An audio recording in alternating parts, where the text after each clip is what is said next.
muy interesante. Andreina Siller. Gracias. Coincido con lo que la mesa ha estado exponiendo. Y otro tema, fíjense, yo estoy en una industria que es naturalmente innovadora. Estamos en la industria de desarrollo de videojuegos, industria fílmica, todo lo que son los temas de nuevos medios y medios interactivos.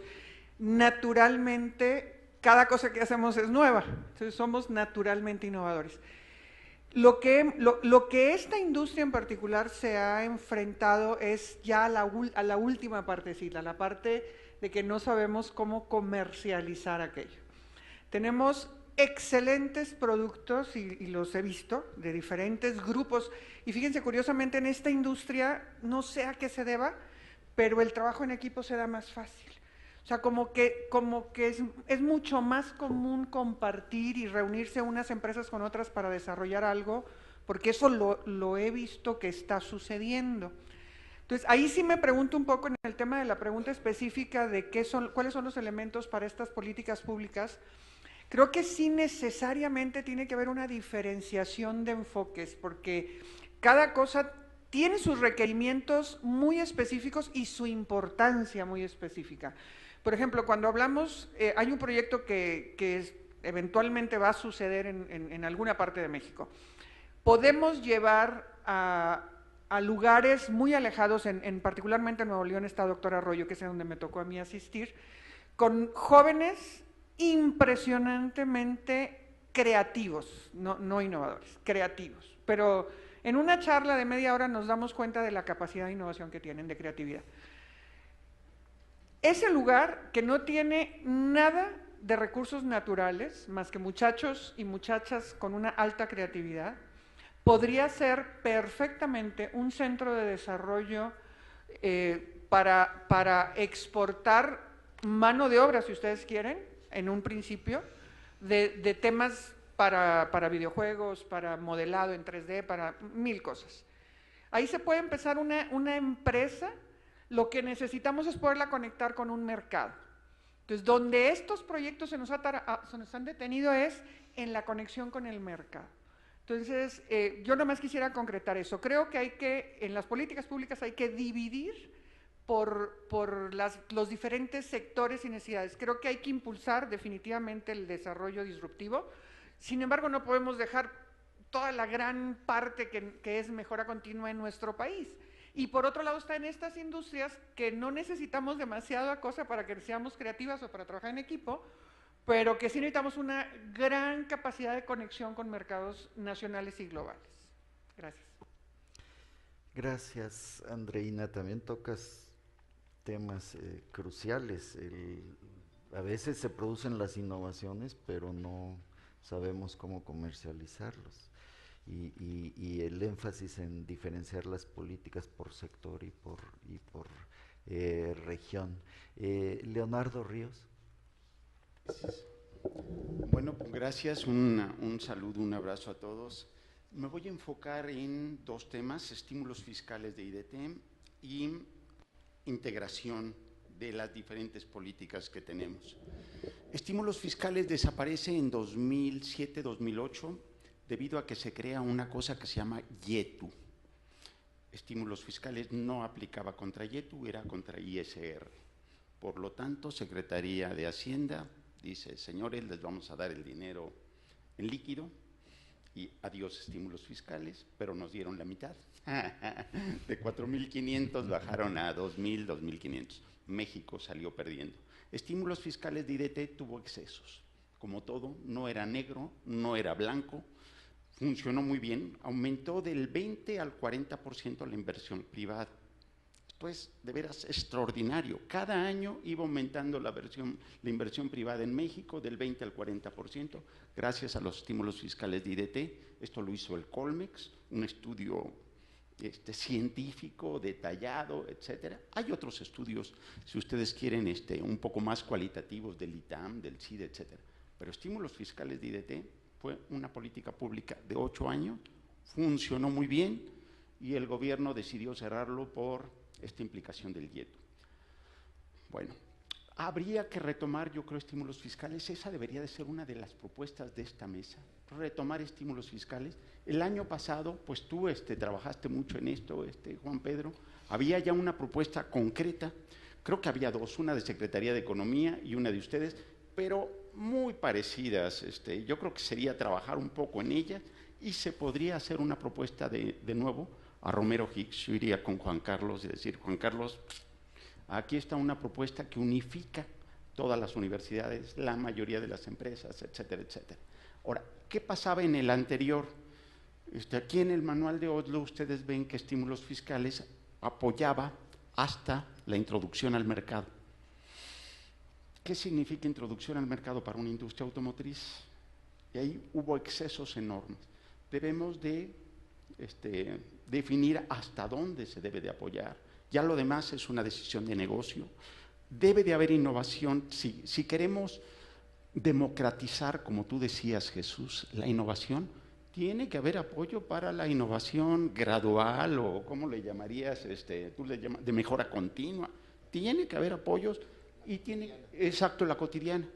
Tiene que haber apoyos también para las pequeñas pymes, los startups, que están arrancando y que durante 5 o 10 años no van a tener utilidades, y cómo aplican el estímulo fiscal. Para eso está el PEI, el programa de estímulos a la innovación, son apoyos directos que podrían enfocarse a eso. Ese es el otro problema que tenemos. Está el PEI por un lado. Si se crean, ojalá, los estímulos fiscales, es otra ventanilla. El Finova, hace rato platicábamos que el Finova era la especie de avance que alguna vez existió en CONACYT para impulsar las innovaciones más radicales. Está NAFIN con otros programas de capital semilla, etcétera. El Instituto Emprendedor. Tenemos en México tal vez todas las políticas, pero no están bien organizadas, no están trabajando en conjunto. Entonces yo diría dos propuestas. Una, cómo reactivamos estímulos fiscales y dársela de una manera integrada a Juan Carlos, y después cómo hacemos que estas políticas de NAFIN, Economía y CONACYT, y los estados, porque también los estados ya están trabajando fuertemente, cómo tenemos algo más coherente para que una empresa pueda fácilmente decidir: a mí no me conviene estímulos fiscales, me voy por PEI, a mí me conviene NAFIN porque es capital emprendedor, a mí me conviene, etcétera, etcétera. Yo creo que eso podríamos trabajar y hacer una propuesta muy bonita que, bueno, por ahí alguien decía que llevamos muchos años y no pasa nada. Es el momento, es nuevo gobierno. Antes la palabra innovación, creo que en el Programa Nacional de Desarrollo del sexenio pasado, no sé si venía una vez, si acaso venía, ahora se señala 57 veces. Hay que tomarlo. Gracias, Leonardo. En efecto, las iniciativas de retorno de los estímulos fiscales, la del Foro y la de Economía, al final de cuentas se integraron y había una sola iniciativa. Paco, Antón, adelante. Gracias. Yo quisiera, desde luego, el comentario de los estímulos me parece muy importante, y el que el programa de estímulos a la innovación es más adecuado para pequeñas empresas, y los estímulos fiscales para grandes empresas que ya tienen el dinero para invertir en el gasto de desarrollo de tecnología. Yo quisiera traer un punto a la mesa que me preocupa especialmente en las últimas semanas.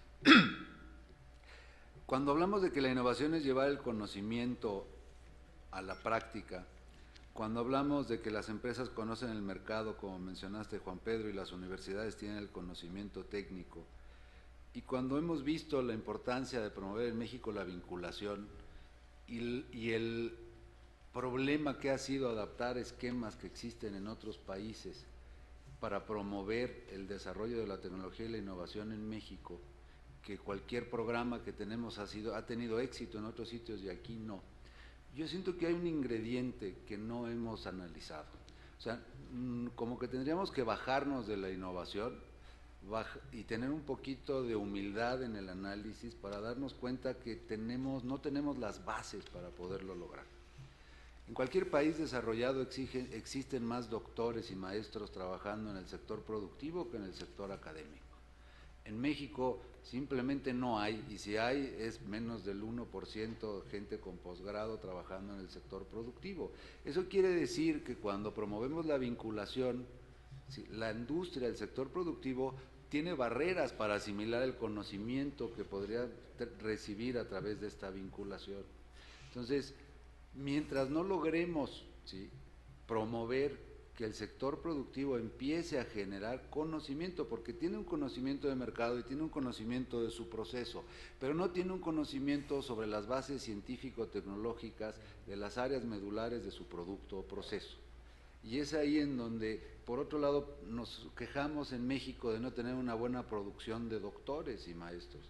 ¿Para qué quiero estudiar un doctorado si no voy a tener un mejor sueldo, un mejor ingreso o una mejor oportunidad de trabajo?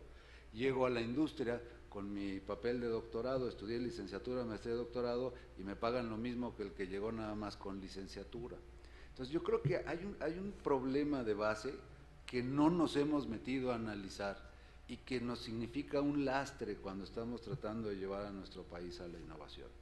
Cuando inicia una pyme en México, la inicia un emprendedor con capital o con cierto conocimiento sobre un proceso, pero todo su proceso productivo lo tiene que comprar, y si es un poquito más avanzado lo tiene que importar, porque en nuestro país no hemos incubado la ingeniería ni hemos tenido no tenemos empresas que fabriquen procesos de manufactura.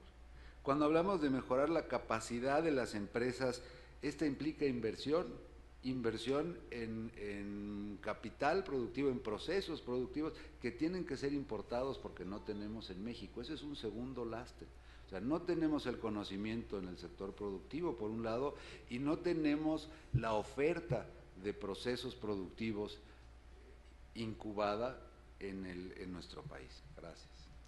Gracias, Paco. La mala noticia es que hemos consumido 50 minutos y apenas estamos analizando la primera pregunta. Si queremos adentrarnos en al menos 2 preguntas más, vamos a tener que poner un límite a las intervenciones. La última, si les parece, sobre esta pregunta, Víctor Gutiérrez. Muchas gracias.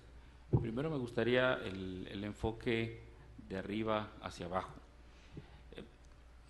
Y para esto necesitaría reforzar la dimensión social de la innovación.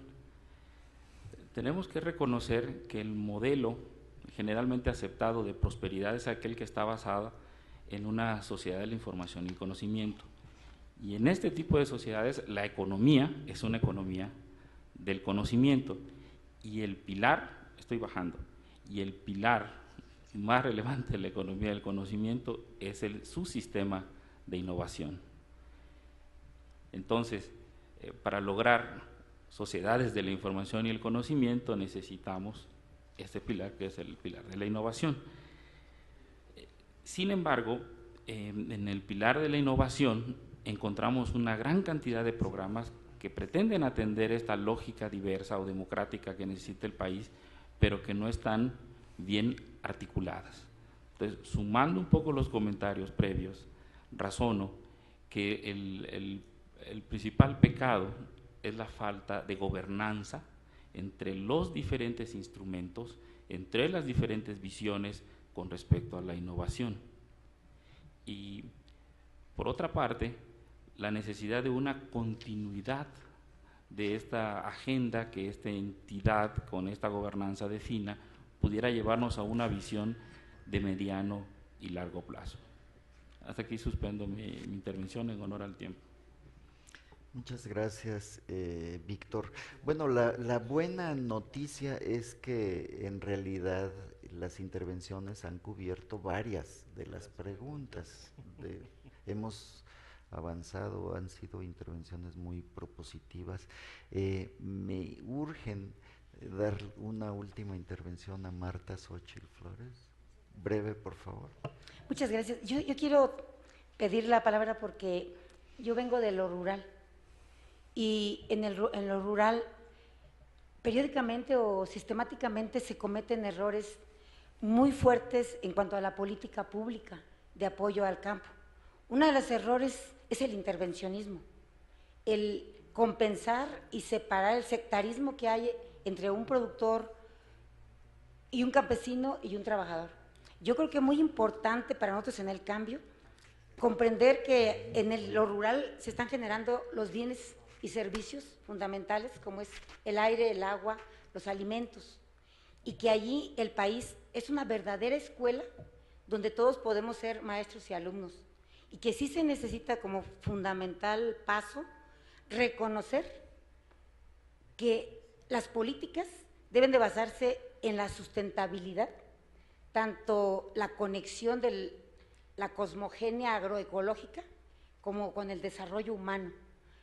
Muchas políticas que han existido y la mayoría se sustentan en una política desvinculada a lo que realmente sucede en el medio natural, sujeta a factores fortuitos que eternamente han estado dinamizados por el sol, por todo lo que nos rige extraplanetariamente, y que en la política parece un sistema que se puede manejar y controlar por el ser humano, cuando los alimentos vienen de la energía solar o vienen de otros, y actualmente la sustentabilidad es un discurso.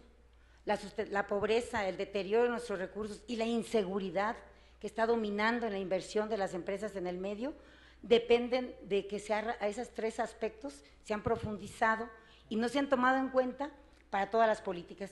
Yo por eso insisto que el intervencionismo con que nos tratan las políticas debe de acabar, debe darle la mayoría de edad al campo y debe de reconocer la sustentabilidad tanto de los recursos naturales como del desarrollo humano como ejes estratégicos, porque nosotros no tenemos, vamos a decir, el talento está, pero los vínculos, la pobreza es, y lo he leído en muchos documentos relacionados con ustedes, no somos pobres porque no tengamos que comer, ni porque no tengamos un carro de último modelo.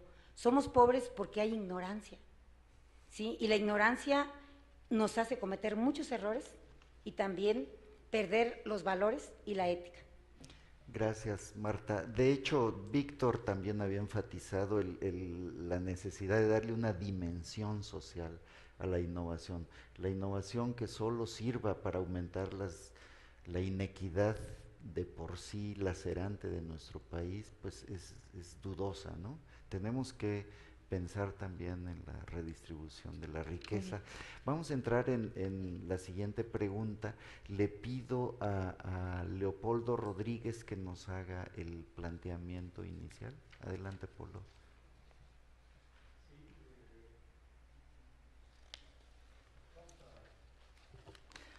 Sí, ahora sí, ¿verdad?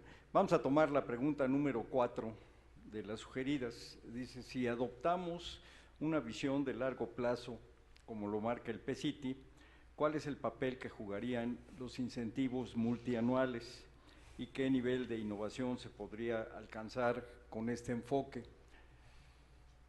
Cabe desde punto de partida preguntarse, ¿para qué necesita uno ese tipo de visión de largo plazo?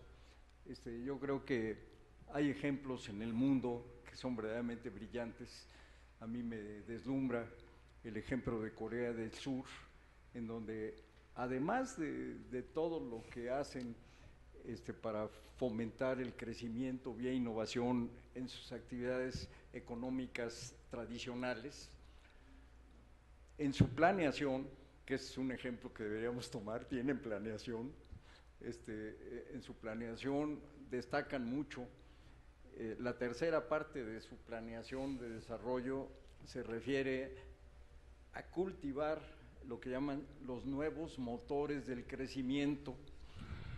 Por mucho que hagamos con la innovación así de volada en lo que toca al sexenio, se nos va a agotar también, ¿verdad? Entonces hay que empezar pensando en que si queremos mantener una alta tasa de crecimiento, pues hay que buscar cuáles van a ser esos motores que nos permitan seguir creciendo, ¿verdad? Yo creo que ciertamente esta es la propuesta que estoy haciendo ahorita como motivación a la mesa, que tengamos en cuenta que sí se necesita tener también eso en cuenta, que sí se necesita cultivar selectivamente, eso sí, y por eso se necesita planeación. Hacer esto sin planeación es una locura, ¿no? Pero si tenemos planeación y de forma selectiva se pueden escoger cuáles van a ser esos motores del crecimiento a largo plazo, pues, es crucial que tener mecanismos, políticas que permitan a la empresa y a todos los participantes actuar con ese horizonte, ¿verdad? Con esa visión. Hay muchas cosas que sencillamente no se pueden desarrollar en menos de 5, en menos de 10 años, y eso es lo que podríamos llegar a tener. Y bueno, para una economía que hoy nos dicen nuevamente que es el lugar número 11 en el mundo por su tamaño, y que queramos mantenerla ahí a través de un crecimiento que resuelva a la vez los problemas de índole social, sí necesitamos tener iniciativas con esa visión. Entonces, esta es la propuesta que les hago como motivación. Sí. Gracias. Permítanme darle un espacio a los participantes a través del espacio virtual. En esta mesa están fluyendo una serie de ideas, creo yo, muy interesantes, pero también en el chat se están ocurriendo cosas interesantes que yo les solicitaría que observen y consideren. Hay una que se repite continuamente, alguien que se apellida Arechavala, que está solicitando, escucho muchas opiniones, pero no veo avances en alguna dirección específica. ¿Cuál es el objetivo de esta mesa? ¿Intercambiar ideas o hacer propuestas? El foro siempre emite propuestas, pero Arechavala, si nos estás escuchando, presenta tu propuesta, sugiérenos hacia dónde avanzamos. Tengo varias participaciones para esta segunda intervención, para esta segunda pregunta. Alberto González Piñón. Bien, gracias. Pues efectivamente gran parte de lo que aquí se ha comentado resulta fundamental para considerar una nueva forma de poder acercar la innovación a todos los sectores productivos. Pero algo importante que también, tomando en consideración lo que comentan en el chat, cuando nosotros a veces hablamos de lo que es innovación, pareciera que estamos hablando de conceptos que solo entenderíamos los que estamos en esta mesa, cuando realmente la innovación tiene que ser algo que también puede escalar o pueda de alguna manera aterrizar a estos sectores que normalmente no están vinculados a la parte de lo que tiene que ver con cómo es que se conceptualiza la innovación.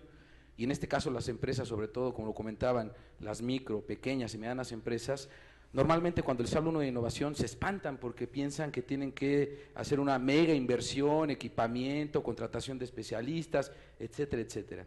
Y yo creo que parte de este aspecto de democratizar la parte de la innovación tiene que partir de eso, de hacer accesible a estos sectores que dinamizan la economía todo esto que tiene que ver con la innovación. Y en ello coincido con algunos que han participado antes que yo, en donde efectivamente las grandes empresas tienen mecanismos ya muy concebidos para poder innovar.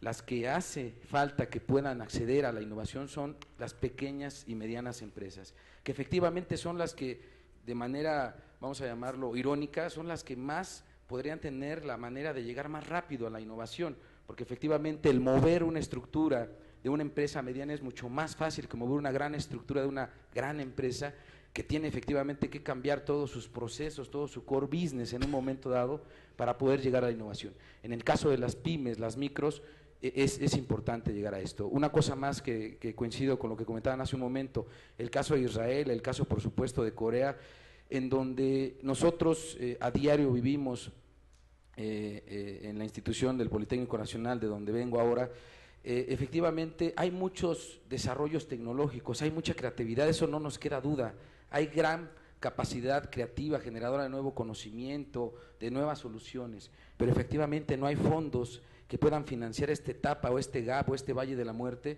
para poder transformar esta ideación que normalmente llega con base tecnológica hacia lo que es la innovación. Y en ello yo creo que en México estamos desperdiciando una oportunidad en donde realmente pudiéramos concebir la creación de fondos, efectivamente en primera instancia públicos, No puede ser de otra manera. Finalmente, la historia nos lo ha demostrado. Cuando se tiene que hablar de innovación en países como el nuestro, lo primero que tiene que haber es inversión pública, que son los que deben de confiar en esta etapa temprana de estos desarrollos tecnológicos. Y posteriormente esto incrementará, como les comento, en datos estadísticos de parte de la OCDE, cuando hay incentivos vinculados a la innovación de manera prioritaria por parte del sector público, esto aumenta en un 40 o 70% la posibilidad de que las empresas ahora sí digan, oye, es cierto, la innovación es rentable, la innovación me conviene, lo voy a hacer. Y en este sentido podremos ver que hay muchos desarrollos tecnológicos que nunca van a llegar al mercado porque no hay quien confíe en esto, porque hay una gran aversión al riesgo. Entonces, esto sí, yo lo quisiera dejar como una propuesta importante en la mesa, de que sí se creen fondos públicos para financiar estas etapas tempranas, para llegar realmente a una innovación que sea no solo radical, sino disruptiva en los mercados, ¿no? Y entonces, realmente partir de esta visión nos puede ayudar mucho, porque dinero yo creo que tenemos, yo creo que el país tiene dinero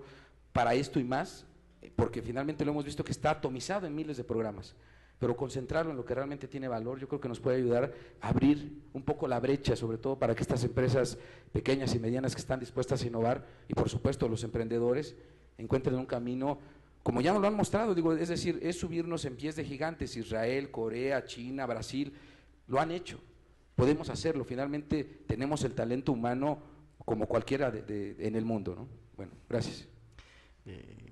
Gracias, Alberto. Le voy a dar la palabra a Tomás, que no tuvo oportunidad de intervenir en la ronda anterior.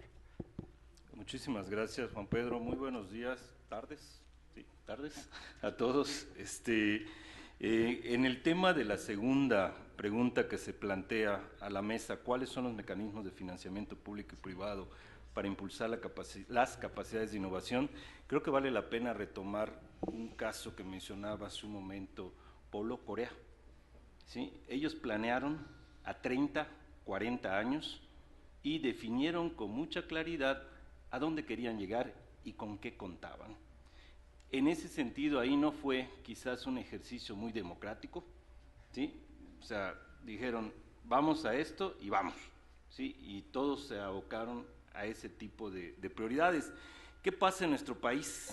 Tenemos un aspecto que creo que pues, se toca poco, pero es fundamental, y lo señalaba hace un momento Alberto, la atomización de recursos. No es falta, es que le queremos disparar a todo y con poquitos.